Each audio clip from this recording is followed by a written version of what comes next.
Hello, I'm Linda Semlitz, and we're going to be talking about psychological first aid and how it pertains to being a parent during the COVID-19 pandemic.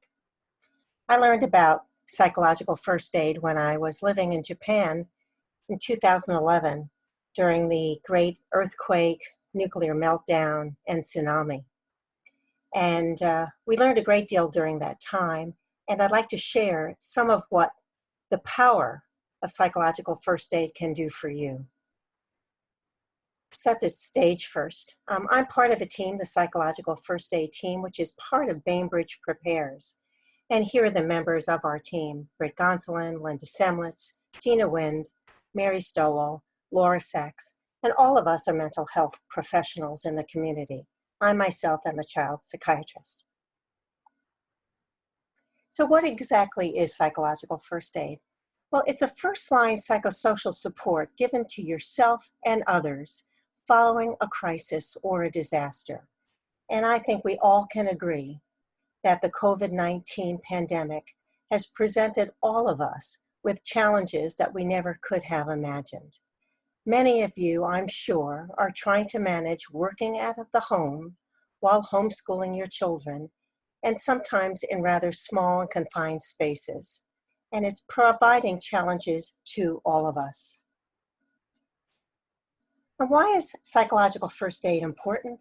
Well, when members of a community, regardless of your role as a volunteer, as a first responder, as a parent, as a neighbor, whenever members of a community can provide psychological first aid to one another, it creates collective resilience.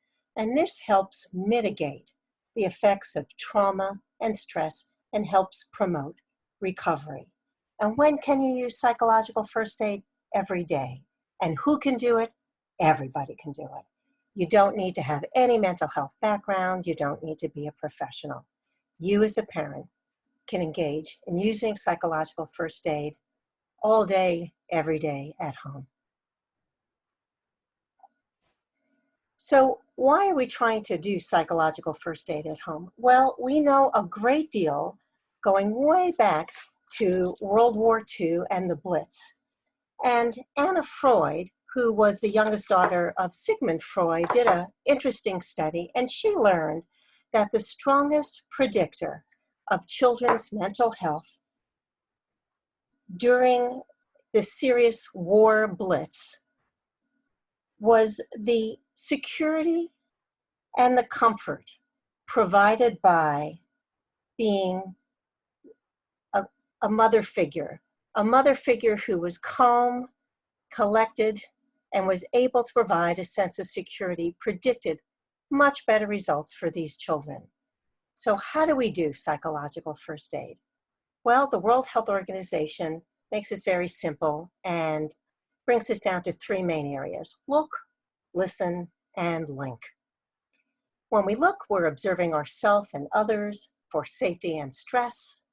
When we listen, we engage in a very special kind of listening called active listening to ourselves and to others in order to assess further needs. And when we link, we're linking to resources, to people, and to supports. So the first step is looking and taking stock. And the most important thing is safety first. We want to make sure that we're physically safe and others around us are safe, and that precedes any other action. So one of the first things we want to do is to take a personal psychological inventory. Am I calm or panicky? Am I able to serve others, including my children? Because it's nearly impossible to provide good psychological first aid in a crisis situation if we don't first recognize our own level of stress or distress reactions and then take steps to embody a calm presence. So it's helpful to know, what are your own personal signs of stress? And what do you do to ground yourself emotionally and physically at times of stress? What are your particular stress busters that work for you? For example, during the Japan earthquake, when we were training others in psychological first aid, one of the people I was training appropriately called me to task because I was racing around, speaking too loudly, talking too quickly, and not at all recognizing the fact that I was quite stressed and that was contagious. And what I learned to do very quickly was to engage in slow breathing or deep breathing and long exhalations before I started any interaction with others to make sure that I was calm and collected and able to be compassionate. So one of the things that I do on a regular basis, and I do it now, is something that our wellness team has been talking about, slow exhalations. A simple thing that you can use with children is called box breathing, which includes this. So for a little example, I take a little square, here's a little box. We inhale for 4, we hold our breath for 4, we exhale slowly with our mouth pursed for 4,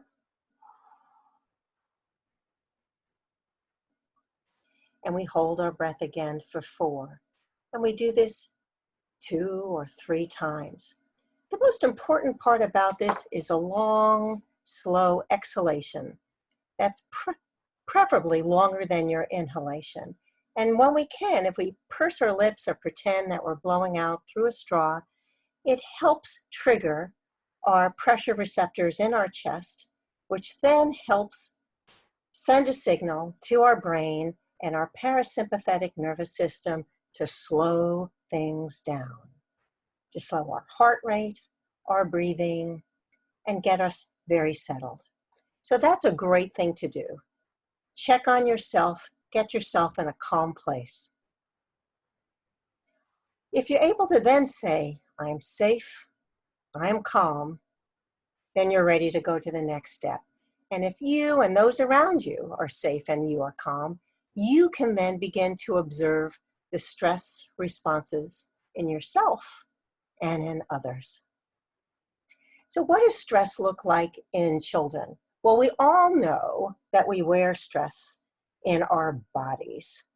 And children in particular demonstrate stress in both physical symptoms and in their behavior. And what's very common for children who are stressed in any way is to regress a little bit developmentally. So children who are already school age may start to act much the way they did when they were toddlers. Similarly, your middle school children can start to act a whole lot younger, and even your teenagers can regress a great deal in terms of their behavior. And you as parents know your children best. You know what their norms are, you know how they behave, and you know how best to recognize when they are not themselves. Are they whining? Are they clinging? Are they more withdrawn? Or are they engaging in tantrums? Are they avoidant or hiding out? Refusing to engage in homeschool, asking lots of reassuring questions, or simply complaining about belly aches or headaches or just not feeling right. Stress reactions can present in terms of feelings or how we think, physically, how children behave, and for many people, even spiritually, when people start to question the role of their creator in their lives. How can this be happening? So first we look, we listen, and we get ourselves in a calm and compassionate place. And then we're able to go on to steps 2 and 3, which involve listening and linking. And we're going to do both using the following principles. So the first, as we said, with listening, we need to be kind, calm, and compassionate. And it's not an easy thing when we're easily stressed ourselves because of the demands that are being placed upon ourselves, both as being a full-time home educator, working at home, managing other children in the house, frequently managing a partner or a spouse, concerned about financial issues that are going on for most everybody. But we can portray this calm and compassionate interaction by using a certain kind of listening called active listening. We don't want to become overexcited or loud or too forceful in our words or actions, because that then impedes our ability to be most effective. And when we actively listen, we can better understand needs. What does active listening means? Well, people, as we all know, benefit when they feel as if they have been heard. And how do we help people feel as if they are being heard? Well, we do so by actively reflecting what we hear, what we see, what we observe.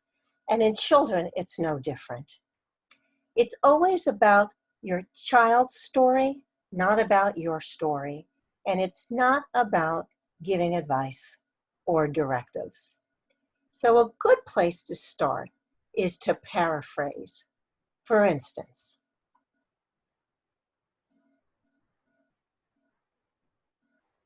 we're going to go up. We can say something on the order of, "You look like you've really had it with this homeschool business. You're tired, it's hard to do this stuff on the computer, and you really miss your friends. I see, it's really tough doing this day in and day out when we don't know there's an end in sight." So what you're doing in that case is observing what your child is experiencing, if they're looking upset and unhappy, and paraphrasing what you see, what you hear, and of what you observe. And the good news is you don't have to always get it right. You're going to have multiple opportunities to make another stab at this. But it's very helpful for your child to have you articulate verbally, if possible, what you have heard them say. You're angry, you're frustrated, you're tired, you're worried, you're not sure what's going to happen next, you don't like the way things are going. Whatever it is that you've heard, and that simple act of being heard turns out to be incredibly powerful and reassuring for children. But what's the next part? Well, children often are going to have lots of questions, children and teenagers. And we want to make sure that when we give reassurance, we're giving only realistic reassurance.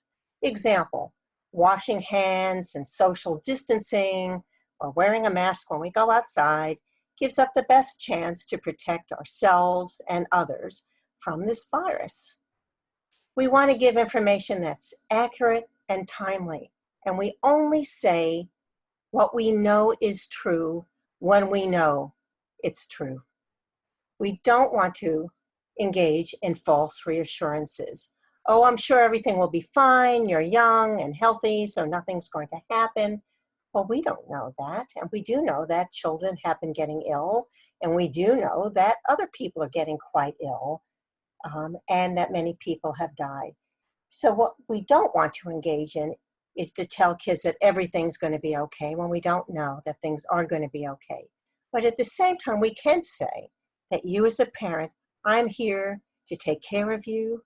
I'm here to make sure that we're engaging in the kinds of living that protects us to the best that we can, that we're safe at home, and that you have a chance to go to school using the computer and to stay in touch with people, again, virtually, using the computer or your phone or linking in other ways.